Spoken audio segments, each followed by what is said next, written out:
Manusia itu cenderung egois. Yang dipikir selalu dirinya sendiri dulu. Kalau kalian punya teman tidak cocok sama dirimu kan itu.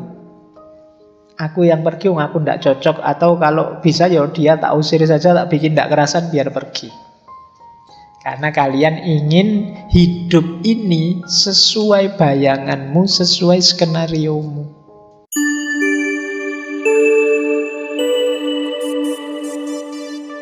Assalamualaikum warahmatullahi wabarakatuh.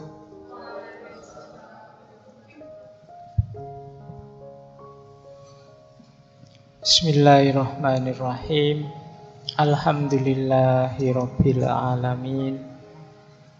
Assalatu wassalamu ala asyrafil anbiya'i wal mursalin Sayyidina wa maulana Muhammadin wa ala alihi wa ashabihi wa man tabi'ahum bi ihsanin ila yaumiddin.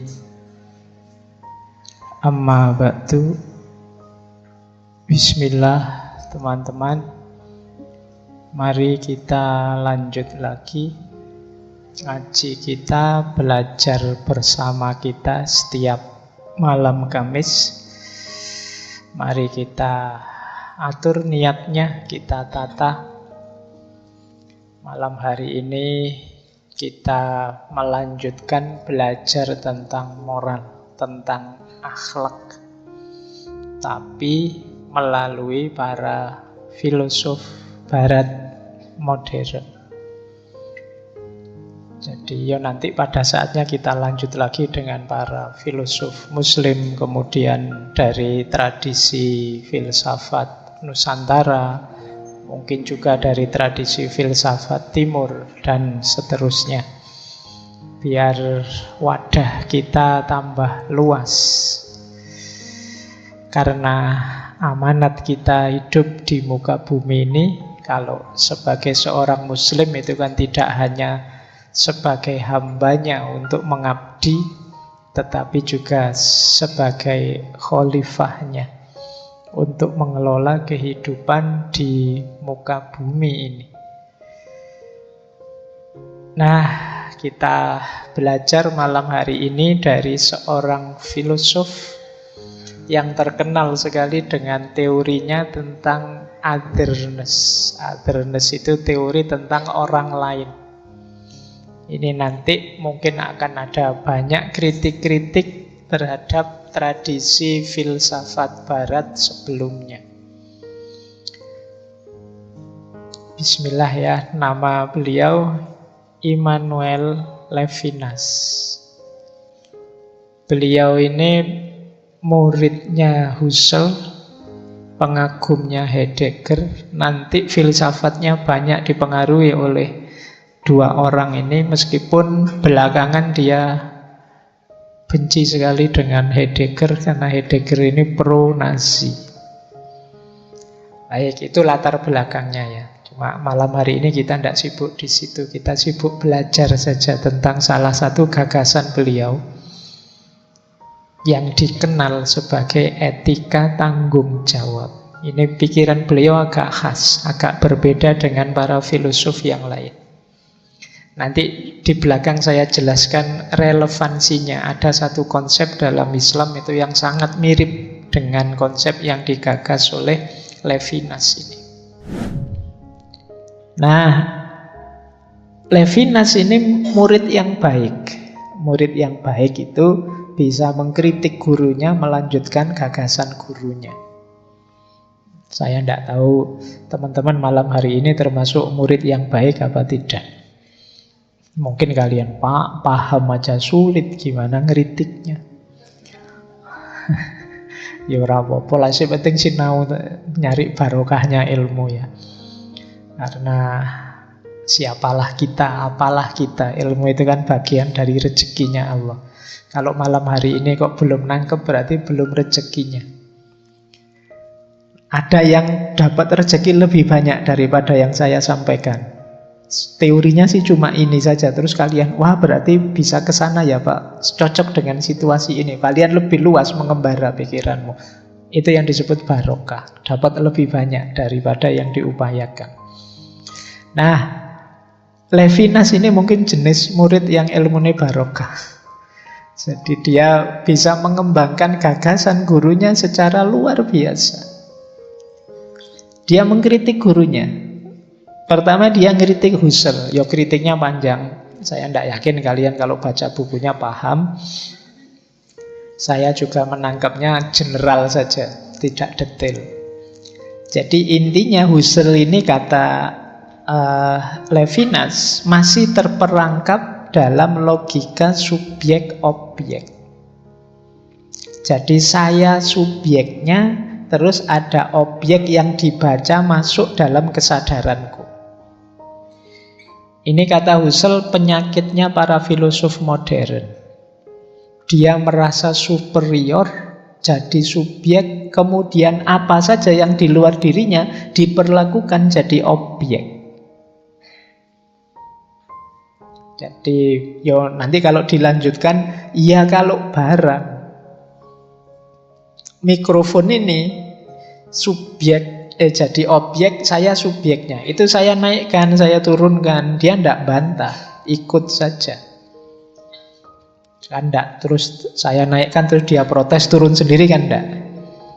Jadi untuk barang, benda, ya pokoknya yang di luar manusia itu bisa kita menggunakan relasi subjek-objek. Tapi untuk manusia enggak bisa. Manusia itu enggak gampang-gampang diperintah, diatur sesukamu, enggak bisa.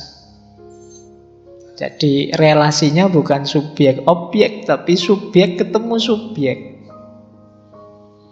Kamu buruk sangka pada orang itu, ya mungkin orangnya, emangnya kamu aja yang bisa buruk sangka, aku ya bisa.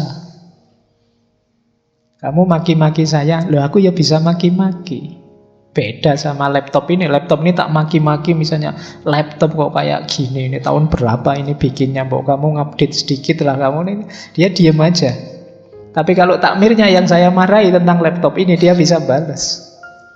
Kenapa? Subjek-subjek. Jadi yang hadir dalam diriku ini manusia. Kalau hubungan relasi antar manusia yang tidak sederhana bisa saya judge, saya nilai, saya kerangkai dengan kacamata saya saja. Dia punya perspektifnya sendiri, dia punya makna hidupnya sendiri. Nah ini yang dikritikkan pada Husserl.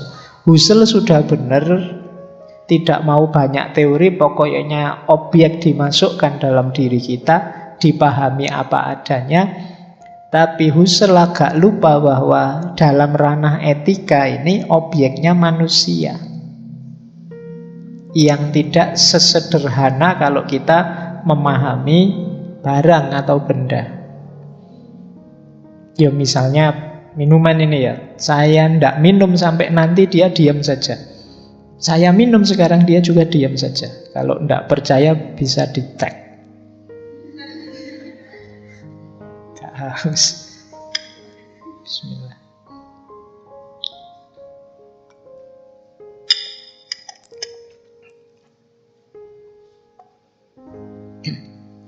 Oke, nah kan ndak protes dia. Dia kan tidak bilang, nanti lah baru ngomong berapa sudah minum, kan enggak.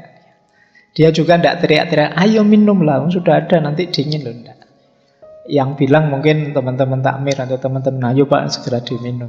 Tapi dia tidak. Ini saya dengan ini subjek-objek, tapi saya dengan kalian subjek dan subjek.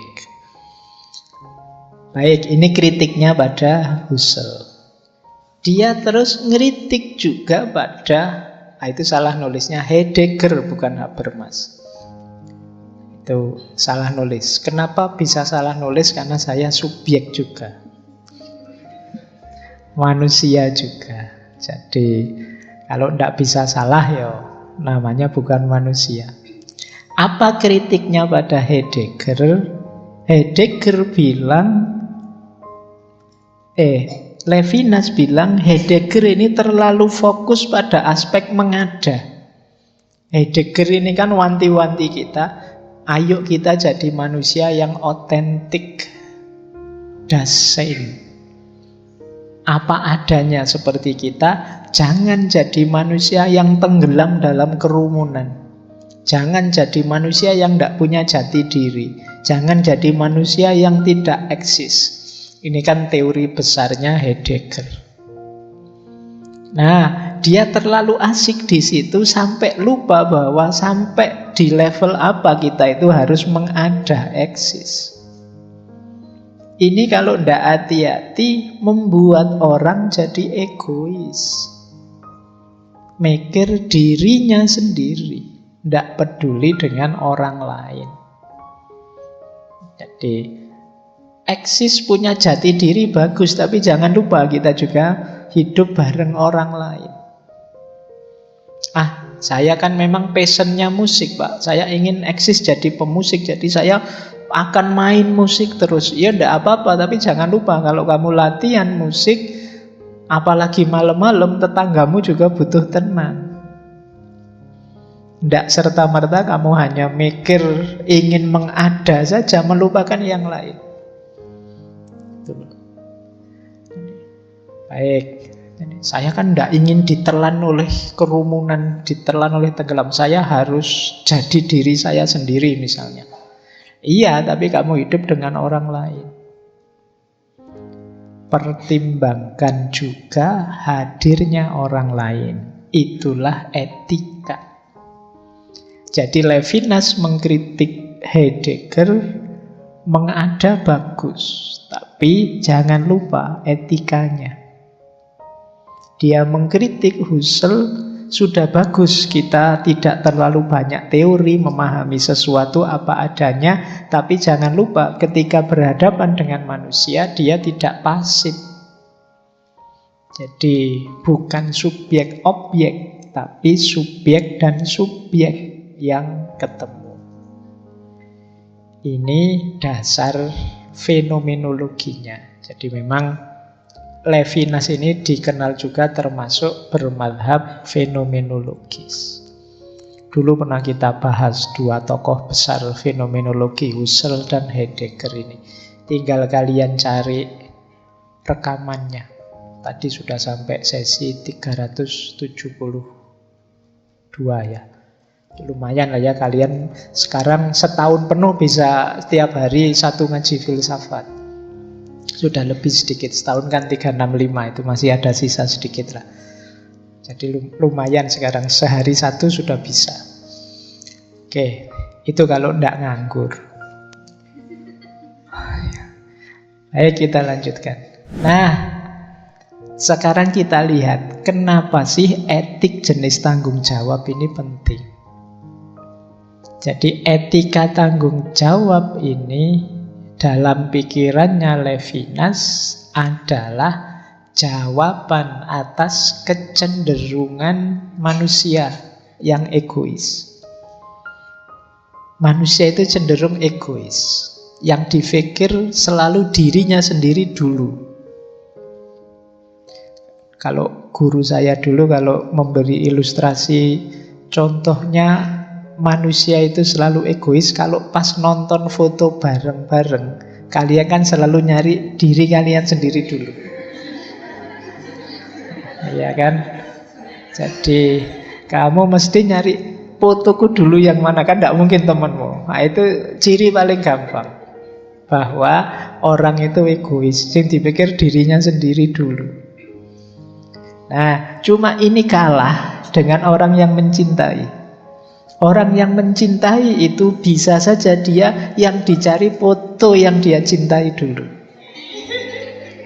Nah, jadi nanti kamu liriin ya kalau pasanganmu nonton foto bareng-bareng, nyari aku dulu apa nyari dia dulu. Kalau nyari dia dulu, jangan egois ini orang ini. Nah, jadi kata Levinas, manusia itu punya kecenderungan menyerap segala yang ada di sekelilingnya sesuai dengan perspektif pandangannya sehingga bisa dia kuasai. Jadi ini kecenderungannya orang.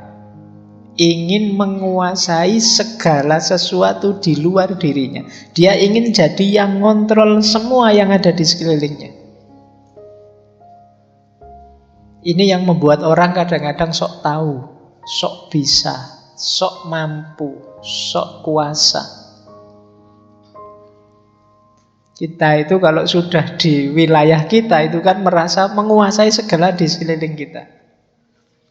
Misalnya kalian sudah, orang tahu semua kalian rajin ngaji filsafat. Itu kadang-kadang kalian merasa, wah aku sekarang ngerti filsafat. Jadi kalau ditanya orang, meskipun tidak ngerti tentang filsafat, kalian berusaha kayak ngerti. Ya kan, kalian, wah masa sering ngaji filsafat, pertanyaan gini aja tidak bisa, tak ngarang-ngarang sidik lah pokoknya. Nah, ini sering terjadi. Jadi orang itu ingin jadi pengontrol situasi sekelilingnya. Dia akan membaca segala yang ada di sekelilingnya, dicocokkan dengan perspektifnya, dengan cara pandangnya, cara hidupnya. Bahkan cenderung ngatur agar sekelilingnya ini cocok dengan dirinya. Misalnya, wah ini mbok warnanya jangan hijau, saya sukanya ungu ya. Besok takmir diganti ya. Mumpung punya kuasa. Orang cenderung begitu, membaca perspektif dirinya saja, agar dia bisa mengendalikan sekelilingnya. Ini yang pertama, dan ini kadang agak sulit kan. Misalnya teman-teman yang putri sudah terlanjur dicitrakan bahwa perempuan itu pinter masak misalnya. Nah itu kadang-kadang ya memaksakan diri harus ngerti masakan-masakan, harus ngerti tentang itu. Akhirnya menyusahkan dirinya sendiri. Jadi ini kecenderungan yang pertama. Dia ingin jadi yang mengontrol situasi sekelilingnya. Kemudian yang kedua, dia menganggap antara aku dan yang lain ini dua hal yang berbeda, tapi dalam pengertian yang lain harus hadir untuk membuat aku nyaman. Kalau tidak, aku pergi atau engkau yang pergi. Nah, itu kecenderungan manusia. Kalau kalian punya teman tidak cocok sama dirimu kan itu. Aku yang pergi, aku tidak cocok. Atau kalau bisa ya dia tak usir saja, tak bikin tidak kerasan biar pergi. Karena kalian ingin hidup ini sesuai bayanganmu, sesuai skenariomu. Ini nanti kalau di filsafat barat kan orang menyebutnya membaca segalanya dengan aku, dengan narasi tunggalku. Kita itu cenderung, kalau bahasa ilmu bias kognitif itu, kita cenderung availability bias. Jadi availability bias itu mencari contoh yang cocok saja dengan pendapatku. Yang tidak cocok ya disingkirkan. Nyari contoh yang ada, yang dekat, yang mudah, yang cocok. Kita selalu begitu kalau berpikir. Tidak usah takut merokok. Simbah saya itu sampai umur 100 tahun merokok masih sehat saja. Ini namanya availability bias. Ngambil contoh yang paling dekat, yang paling mudah, yang ada, yang sesuai dengan pandanganmu. Jadi, adanya yang cocok ini dijadikan contoh. Kamu tidak mengambil contoh, padahal ada loh orang itu yang tidak sampai tua karena rokok meninggal. Itu tidak diambil. Yang diambil tetangga saya sampai umur 80 masih sehat meskipun merokok. Ini namanya availability bias. Seolah-olah benar, padahal tidak. Itu memang muncul dari hasrat kita untuk selalu dianggap benar. Kita ingin agar lingkungan sekeliling kita itu manut, ikut dengan pendapat kita. Nah ini nanti dasarnya kenapa Levinas itu kemudian merumuskan etika tanggung jawab. Baik, ini yang pertama. Yang kedua, Etika tanggung jawab yang merespon egoisme manusia itu, Levinas mengkritik pikiran-pikiran etik sebelumnya. Pikiran etik sebelumnya itu, kata Levinas, ya kan ada sebelumnya Immanuel Kant tadi, ada Aristoteles, ada Stuart Mill Bentham, utilitarianisme. Itu kata Levinas, sifatnya sebagian besar itu egois. Jadi yang dipikir selalu aku yang baik. Bagaimana membuat aku jadi orang baik, kan fokusnya selalu ke situ. Ya benar sih, memang etik itu memperbaiki diri, fokus pada yang baik, meninggalkan yang buruk. Tapi kalau modelnya egois, akhirnya apa? Yang dipikir dirinya sendiri terus, tidak peduli yang lain. Tak kasih contoh ya. Pernah ndak di sini, atau mungkin teman-teman pernah bersikap begini. Ada yang memberitahu kalian, teman yang sana itu loh suka ngomong jelek tentang kamu. Biar saja dia ngomong jelek, toh dosa-dosanya dia, yang penting aku ndak terpengaruh, malah dosaku nanti bisa dikasih ke dia. Ini egois. Jadi kamu ingin jadi baik sendiri, ya ndak peduli temanmu rusak. Jadi ndak peduli temanmu masuk neraka, masuk neraka dewe, aku tak mlebu swarga. Ini cuek namanya. Jadi pelajaran-pelajaran etik sebelumnya itu hanya fokus pada dirinya sendiri. Ini agak egois, padahal egois itu tidak etis. Jadi kamu juga harus peduli dong kalau ada yang lain yang perlu juga jadi orang baik. Jangan biarkan, biar aja yang lain rusak, yang penting aku tetap baik. Apa teman-teman itu tontonannya di HP gitu-gitu, yang penting aku baik, biar aja mereka sudah besar, sudah tahu mana baik mana buruk. Kan kita selalu begitu, kita abai dengan orang lain. Nah, teori-teori etik sebelumnya jarang yang menyentuh keterbukaan, kepedulian, rasa hormat pada yang lain ini. Selalu fokusnya apa sih perbuatan baik itu? Dasarnya dari mana? Dari hati, dari Tuhan, atau dari kesepakatan masyarakat? Tujuannya kesenangan apa kebahagiaan? Fokusnya selalu ke situ dan akarnya selalu di aku.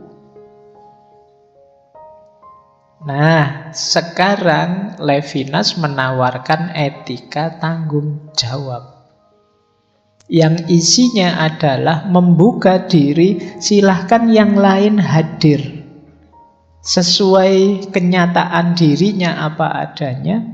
Kita bersama-sama saling melakukan yang terbaik untuk yang lain. Nah, ini rumus etika tanggung jawab dari Levinas. Baik, jadi ini sudah bisa mulai ditangkap yang diinginkan oleh Levinas dari gagasannya ini.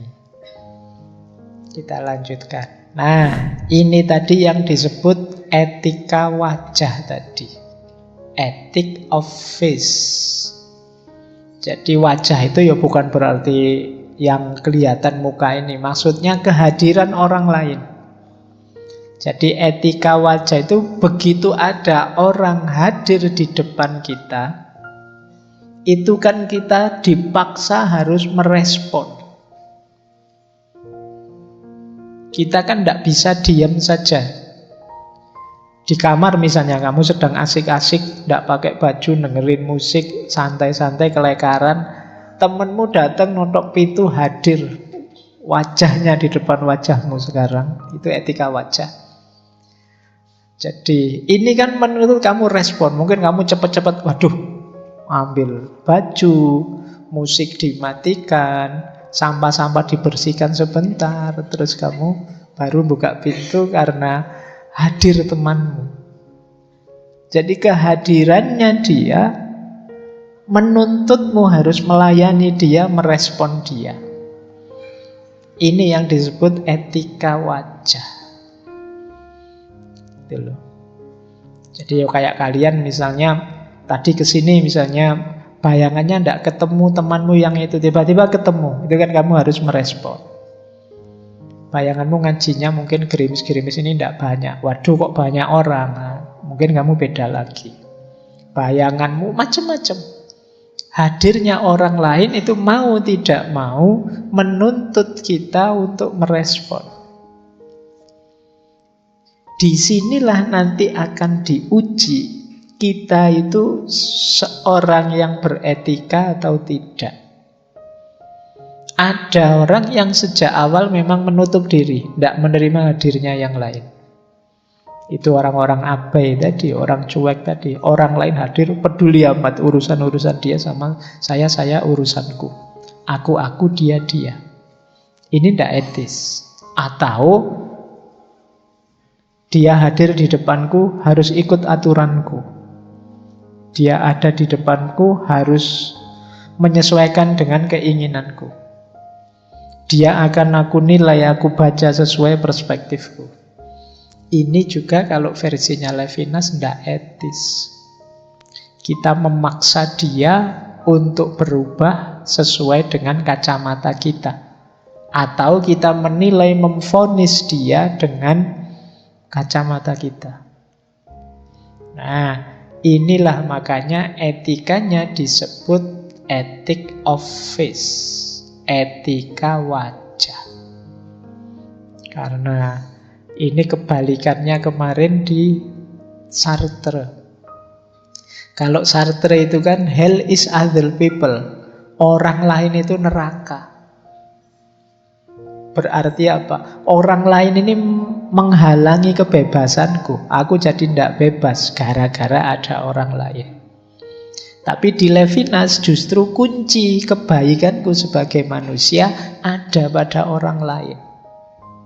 Kita belum disebut baik kalau belum bisa baik pada orang lain.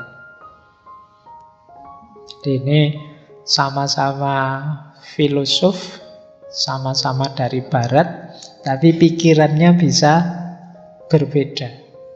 Nah, ini yang sering saya bilang ya.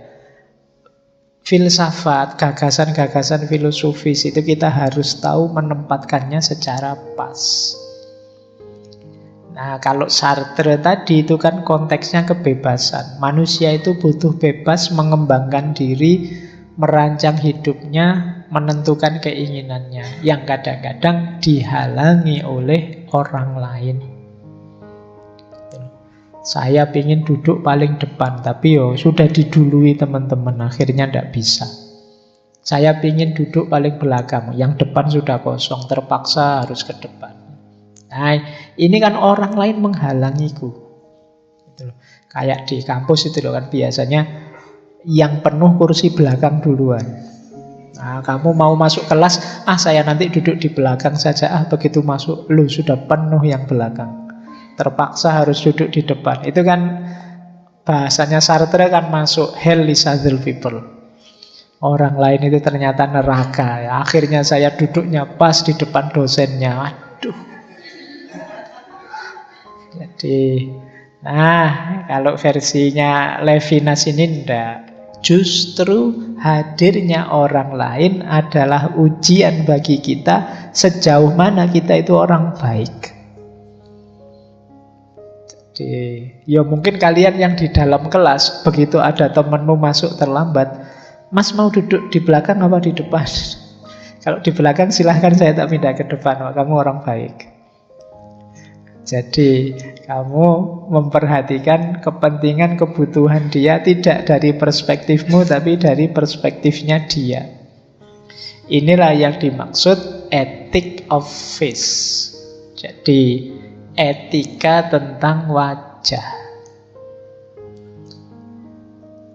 Baik, kita lanjutkan sekarang.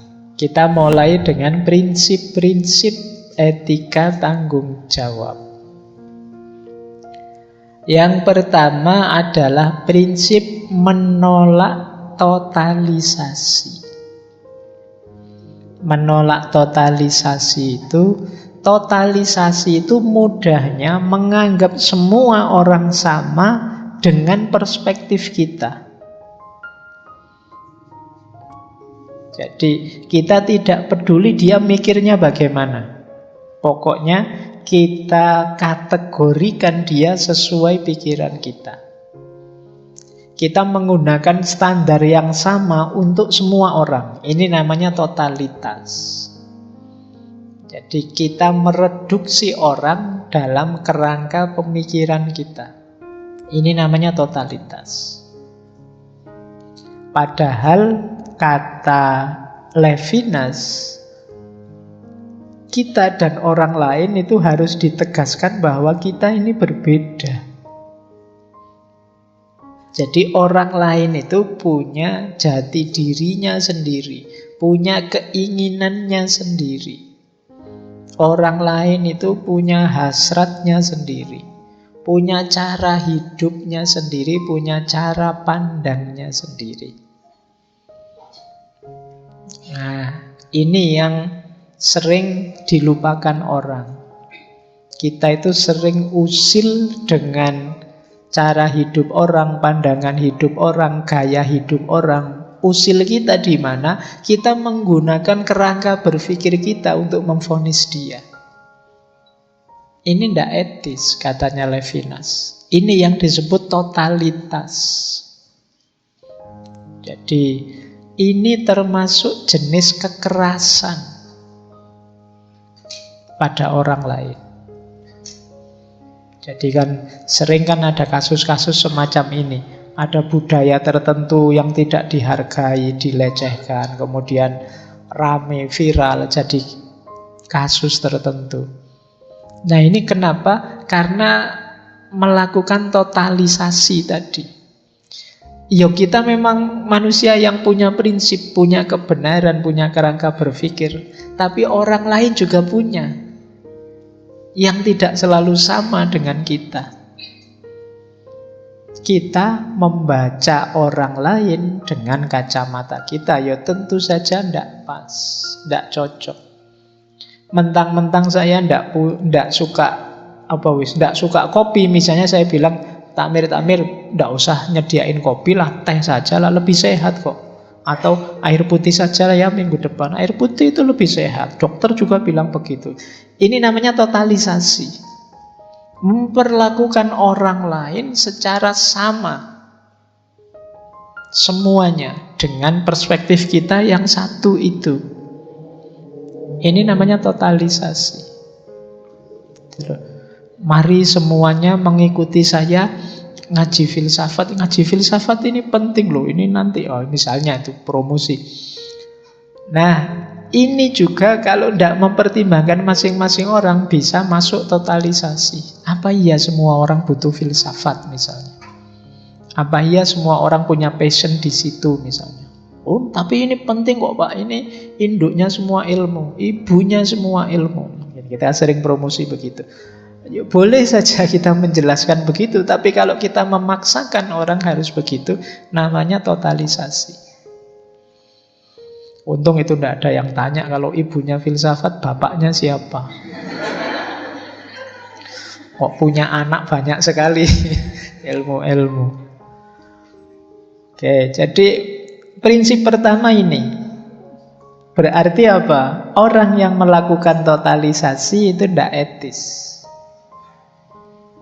Jadi kalau kalian menilai orang, menjudge orang hanya dengan perspektifmu saja dan kamu anggap semua orang itu sama, itulah totalisasi. Nah, semoga teman-teman mulai paham sekarang arahnya etika tanggung jawab ini. Jadi bertanggung jawab tidak berarti kita memaksakan pandangan kita, perspektif kita, keinginan kita sebagai sama dengan pandangan perspektif keinginannya orang lain. Bahkan termasuk mungkin nanti pada anak-anak kita, pada saudara, tetangga, murid, mahasiswa kita. Jangan melakukan totalisasi. Yang kedua, transendensi. Kalau totalisasi tadi mungkin lebih menghargai dia. Kalau transendensi ini bahkan lebih jauh dari itu. Jadi aku keluar dari diriku tidak sekedar untuk menyeberang. Menyeberang itu trans. Tapi juga untuk naik. Makanya istilahnya transendensi. Naik maksudnya apa? Naik menuju yang lain. Berarti apa? Sekarang aku melayani yang lain sesuai keinginannya, sesuai kebutuhannya, sesuai yang baik menurut dia. Ini namanya transendensi. Transendensi itu ya seperti tadi, kita memposisi. Kenapa disebut naik? Karena orang lain ini kita posisikan di atas kita. Kita melayani dia dalam tanda petik. Jadi ya kayak tadi loh, ada temenmu ke kamarmu misalnya, kamu padahal tadi mendengarkan musik kesukaanmu, tapi begitu dia masuk, kamu tanya, kamu senengnya musik apa? Oh kalau saya sukanya koplo. Wah ini baru murotal diajak koplo. Misalnya, loh itu terus, ya sudah biar kamu seneng, tak sebentar tak setelin koplo lah. Ini namanya transendensi. Jadi kamu melayani dia, kamu posisikan dirimu di posisi dia. Ini orang baik. Kalau kamu punya teman begitu kan kamu menyebutnya teman yang baik. Ini yang dilupakan oleh para filosof. Baik itu ya berhubungan dengan orang lain. Tidak hanya di luhurnya konsep atau kesenangan yang diperoleh. Tapi sejauh mana seseorang bisa mentransendensi dirinya di hadapan yang lain. Jadi kalian memposisikan dirimu tinggi. Jadi tinggi dalam arti setinggi orang lain yang ada di depanmu. Kamu melayani dia, hadir untuk dia. Ini prinsip kedua. Prinsip ketiga, etika tanggung jawab itu hubungan yang asimetris. Ini menarik. Kita selama ini selalu bilang kesetaraan. Justru di sini Levinas bilang tidak. Dalam konteks kebaikan itu harus tidak setara. Tidak setara tidak dalam arti aku menindas dia, tapi aku melayani dia. Jadi ini kan terbalik, selama ini kita ingin setara, tapi di Levinas tidak. Hubungan kita itu tidak setara. Tidak setara dalam arti aku lebih tinggi, tapi sebaliknya aku lebih rendah, aku siap melayanimu. Jadi diri kita dan yang lain ini tidak pernah jadi satu. Kita tidak selevel kok. Kamu lebih tinggi, ayo kamu ingin apa? Yang menurutmu baik apa? Aku bantu. Dan kita melakukan ini itu tidak untukku. Aku tidak punya pamrih apa-apa ya. Aku ingin kamu baik begitu saja. Jadi ini yang disebut hubungan asimetris. Makanya tadi saya sebut ini nanti puncaknya tetap ada pada cinta. Jadi ketika kita peduli pada yang lain, ketika kita menomorsatukan yang lain, ketika kita melayani yang lain, ini dalam konteks bahwa aku tidak ada pamrih apa-apa kok. Fokusku memang hanya pada dirimu. Bahkan kata Levinas, haknya orang lain dulukan, aku nanti saja. Orang yang seperti ini ya dalam kaprahnya masyarakat, ya ini yang disebut orang baik. Saya ngambil minumnya nanti sajalah, kalau masih ada sisa biar teman-teman yang lain ngambil dulu. Nah, ini kan sebenarnya kamu berhak, wong kamu datang awal, tapi nantilah mungkin ada yang tidak kebagian, kasihan. Loh, kita menyebut orang kayak gini kan orang baik. Kamu tidak peduli kepentinganmu, tapi kamu dulukan kepentingannya orang lain. Bahkan dia lebih bertanggung jawab pada temannya, pada orang lain tadi dibandingkan pada dirinya. Kalau temannya datang, sudah makan? Belum. Mbok beli makan, ndak bawa uang. Ini pakai uangku dulu, padahal kamu sendiri belum makan. Ini cuma cerita saja. Mau cuma cerita, ndak tahu kenyataannya. Oh, ini kan teman seperti ini kan kamu sebut teman yang excellent, teman yang baik. Nah, kayak jadi hubungannya asimetris. Kan yang lain terus bilang, wah ndak adil itu, wah ndak bagus itu dan lain sebagainya. Tapi tetap kamu yang melakukan itu disebut orang baik. Kalau simetris saja, yo pertimbangan hak, pertimbangan balasan tadi, pertimbangan tanggung jawab tadi, yo setara saja. Kalau setara saja, tidak ada yang disebut orang baik, yo biasa saja, memang itu haknya. Tapi kebaikan itu yo ketika orang melayani yang lain, melakukan kebaikan tanpa menghitung, tanpa menuntut apa yang dia dapat. Inilah orang baik. Oke, saya lanjutkan.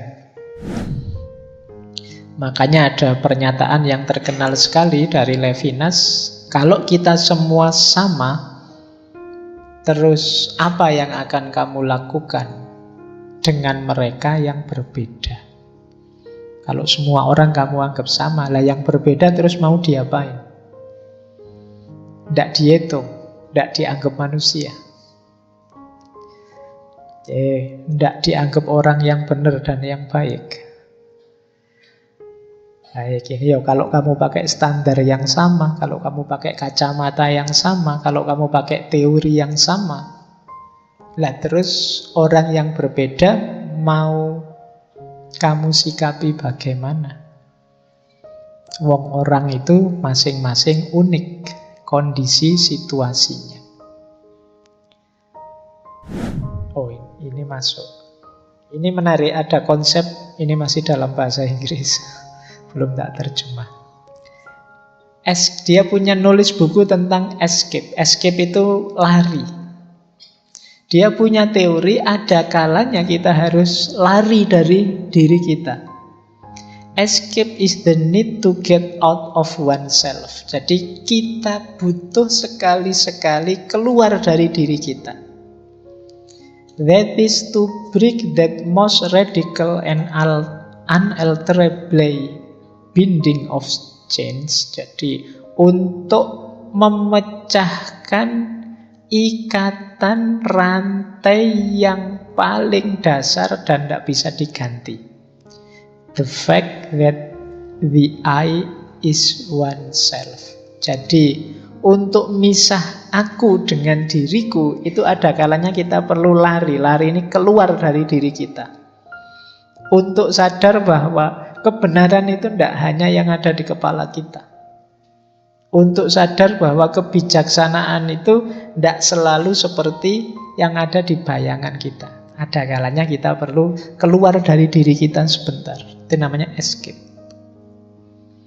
Jadi kalau kita tidak keluar, fokus saja di dalam, ya tadi nanti jadi egois tadi. Menganggap yang benar itu selalu aku.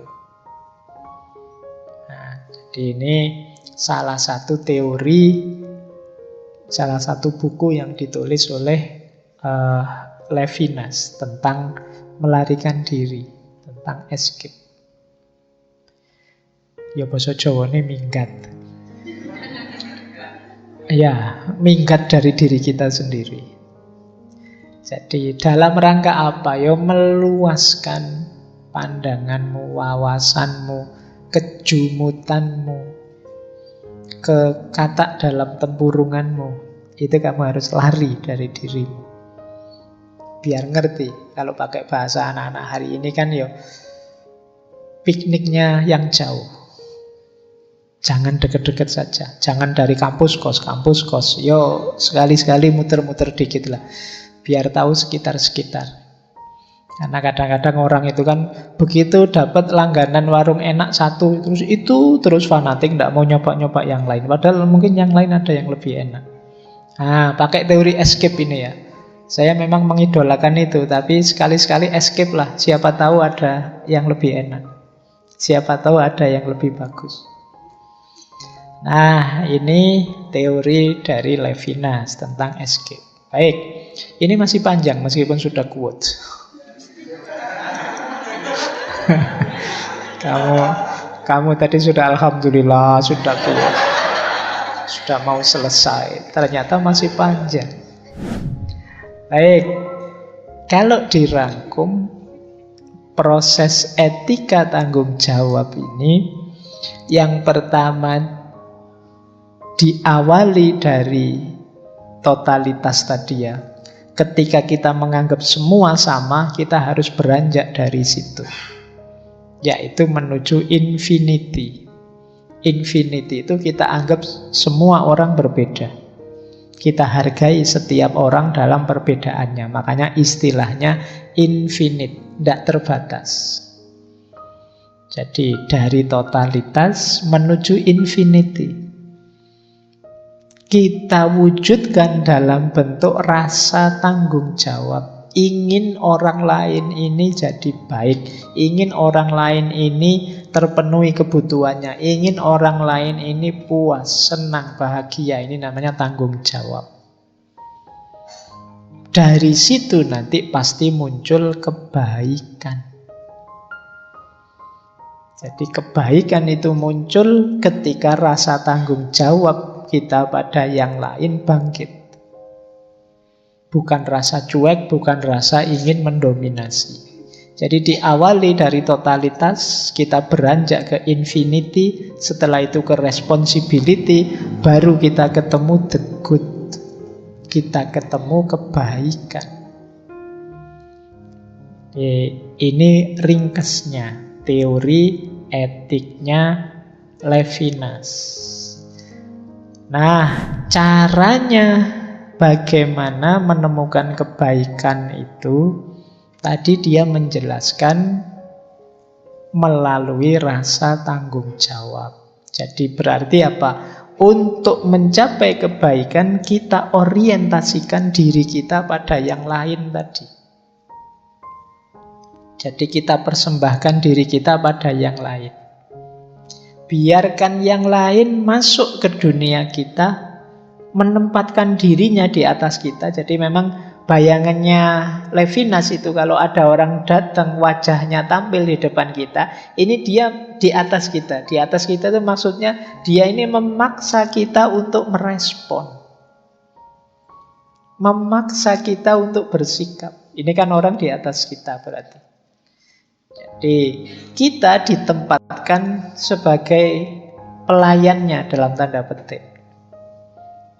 Ya bisa saja kita tidak mau dan menolak. Cuma itu nanti membuat kita tidak jadi orang baik. Kita menghindar merespon dengan baik. Sudahlah, urusanmu ya urusanmu, urusanku urusanku. Ini kamu berarti gagal jadi orang baik. Kata Levinas, tidak masalah orang lain mengintervensi kita. Bukan berarti itu membatasi diri kita. Justru dengan orang lain mengintervensi kita, menempatkan dirinya di atas kita, ini memancing munculnya kebaikan dari diri kita. Ini yang tadi saya sebut ujian. Jadi kita ini seperti diuji oleh hadirnya orang lain. Ayo katanya kamu orang baik, bisa baik beneran enggak? Katanya kamu orang sabar, ayo kamu ketemu teman yang cerewetnya luar biasa, bisa sabar beneran enggak? Katanya kamu teman yang setia, ayo sekarang temanmu butuh uang dan kamu punya, kamu siap memberi utang enggak? Ini namanya ujian. Jadi temanmu itu ujian bagimu. Untuk apa? Biar kebaikanmu keluar. Ya, nanti kalau kamu bertamu ke kosnya temanmu, aku ujian loh ini. Kamu orang baik apa enggak, sekarang diuji kebaikanmu. Jadi karena memang ya kata Levinas begitu. Hadirnya orang lain ini justru membangkitkan kebaikan yang ada dalam dirimu. Kalau tidak ada orang lain, ya selama ini mungkin kamu ngecap saja bahwa saya orang baik loh, saya orang sabar loh, saya orang setia kawan loh, saya orang yang peduli sesama loh.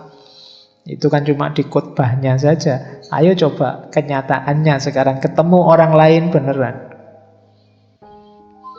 Yo, kalau sedang ceramah khotbah kan, wah kita harus baik pada sesama, kita harus menyantuni fakir miskin, anak yatim, orang sengsara, orang susah. Nanti ada orang minta-minta dodok pintu, halah nyusahi saja siang-siang gini. Nah, itu kebaikanmu diuji di situ. Nah, maka gimana caranya kalau kamu ingin jadi orang baik? Orientasikan dirimu pada orang lain. Jadi yang kamu pikirkan adalah apa yang terbaik untuk dirinya. Apa yang baik untuk dirinya. Tidak lagi apa kepentinganku, apa keinginanku. Inilah yang dimaui oleh Levinas untuk membangun dunia ini agar jadi lebih baik. Nah, ini menarik. Ini bagi banyak orang sisi spiritualitas, sisi teologis gagasan ini. Meskipun Aquinas sebenarnya tidak pernah bicara Tuhan, tapi dia pakai istilah yang tak terbatas. Jadi kata Aquinas, orang itu beda-beda, dan keunikan masing-masing orang adalah cermin ketidakterbatasan Tuhan. Betapa maha tak terbatasnya Tuhan. Buktinya apa? Manusia sebanyak ini, sejak zaman dulu Nabi Adam, itu beda-beda semua. Jadi dalam wajah orang lain itu terletak jejak Tuhan. Dalam tanda petik saya bilang tadi, dia tidak pernah pakai istilah Tuhan. Seperti matahari di atas air. Jadi ketika kita berhadapan dengan orang lain, mari kita bayangkan bahwa ini saya sedang berhadapan dengan salah satu jejaknya Tuhan yang harus saya layani. Di bukunya dia bilang wajah yang lain itu mengajarkan kita bahwa kita sama-sama bukan orang suci. Kita juga banyak salah, banyak kelirunya. Tetapi kita bisa bertanggung jawab satu sama lain, saling baik satu sama lain. Jadi kita hanya bisa meraih Tuhan, kita sampai pada Tuhan dengan relasi itu. Aku, engkau kecil dan engkau besar. Jadi kalau kita ingin sampai pada Tuhan, jembatan untuk sampai pada engkau besar itu engkau kecil. Kebaikan kita pada yang lain akan jadi kunci kita sampai pada Tuhan. Jadi ini rumus dari Levinas. Bahkan dia bilang kata-kata inilah aku pada orang lain itu lebih penting daripada kata aku percaya Tuhan. Aku percaya Tuhan itu mungkin maksudnya ini agamaku. Jadi ya ini aku dengan segala keunikanku. Temanmu juga bilang begitu, inilah aku dengan segala keunikanku. Kita masing-masing sebenarnya cermin jejak dari hadirnya Tuhan.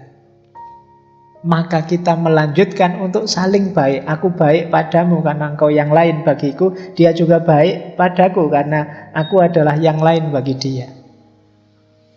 Nah, ini pergaulan yang enak. Jadi hidup bersama yang indah. Masing-masing memikirkan saudaranya. Nah, inilah puncak pencarian kebaikan.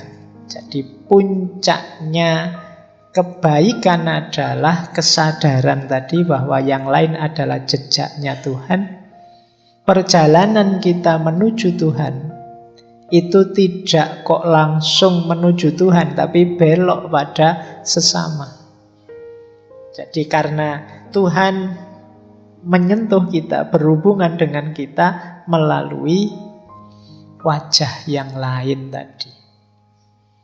Jadi karena yang lain adalah jejaknya. Nah, ini pandangan akhir dari etika tanggung jawab. Baik, wujudnya Kalau tadi kan wadahnya, konsep teorinya. Wujudnya apa tanggung jawab itu? Cinta. Orang itu bisa melakukan kebaikan sebagaimana yang dijelaskan tadi, itu kalau dalam dirinya ada kualitas cinta. Itu saya kutip dari bukunya Levinas, kata dia, aku akan mengatakan dengan sangat jelas, apa yang sebenarnya manusiawi itu adalah cinta. Dan jangan takut dengan kata ini. Dan aku serius, meskipun ada banyak hal yang membebani cinta, atau saya bisa mengatakannya lebih tepat, lebih baik, tanggung jawab itu sebenarnya adalah cinta. Jadi bertanggung jawablah pada yang lain, itu kalau pakai kalimat yang berbeda, cintailah sesamamu. Cinta tetap merupakan hubungan dengan yang lain yang berubah jadi kebutuhan. Transendensi dari yang lain, dari yang dicintai. Tetapi cinta melampaui yang dicintai. Dalam cinta ada kesinambungan antara kebutuhan dan keinginan, atau nafsu dan transendensi. Jadi ini intinya ya, semua yang kita jalankan dalam rangka tanggung jawab pada yang lain, itu bentuknya adalah perilaku mencintai sesama. Itulah dia orang baik.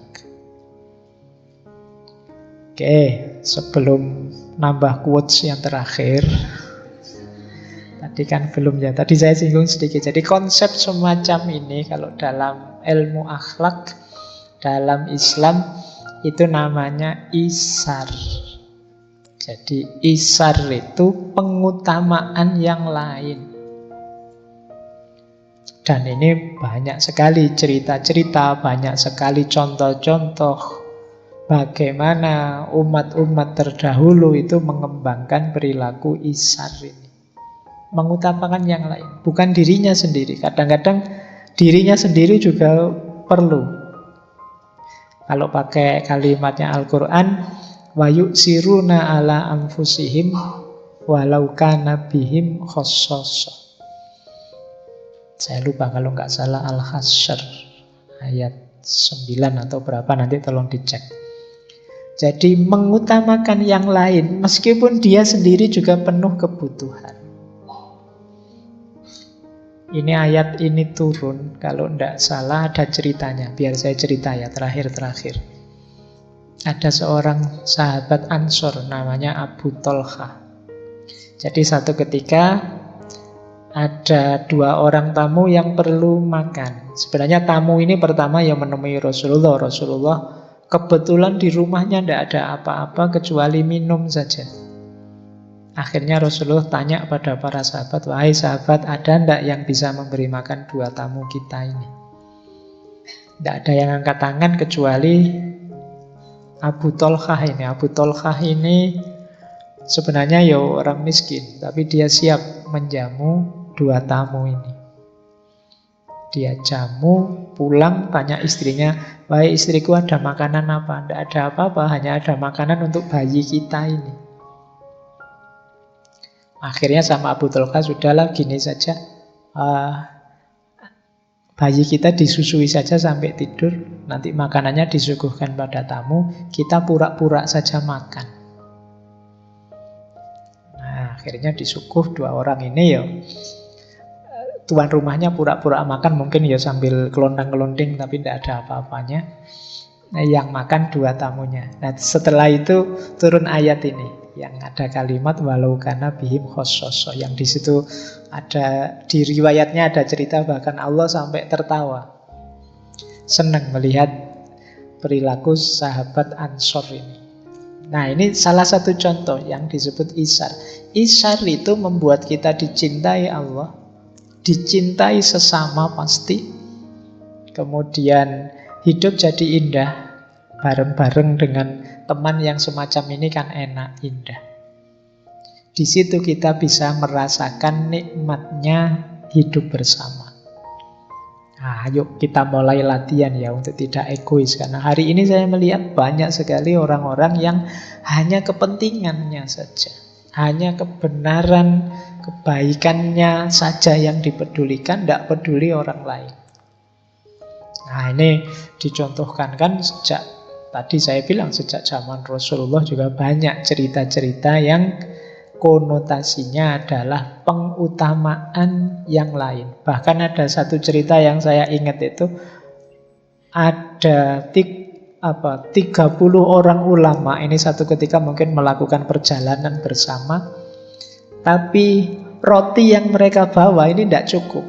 Waktu mereka menginap di tenda, rotinya cuma sedikit, tapi ini ada 30 orang yang perlu makan. Akhirnya diambil keputusan, gini saja ya, kita matikan lampunya, terus kita makan bareng-bareng.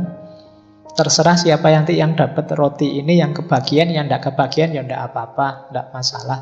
Jadi akhirnya disepakati begitu, lampunya dimatikan, makan semuanya. Begitu lampu dinyalakan, rotinya masih utuh.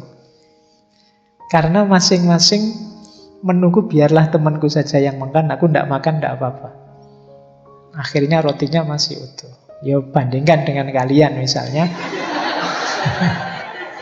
Ayo, aku ndak jamin itu yang ngomong belum selesai langsung sut-sut habis mesti. Nah, kalau mereka ndak. Oke ya, baik, itu contoh-contoh isar dalam kehidupannya Rasulullah. Penting kita hidupkan lagi hari ini ya. Jadi mengutamakan yang lain. Latihan egois. Latihan anti-egois. Latihan egois itu latihan menang sendiri. Oke, jadi latihan untuk kamu kalau ndak gitu ndak bangun. Sejak tadi ngantuk. Ternyata ya belum ngantuk beneran. Saya keliru langsung paham. Jadi latihan untuk tidak egois. Mikir juga orang lain. Latihan mikir dari perspektifnya orang lain. Iya ya. Kalau saya maki-maki pikirannya dia, perspektifnya dia, kepercayaannya dia, mungkin dia sakit hati. Sebagaimana aku kalau kepercayaanku, pikiranku dilecehkan, dimaki-maki.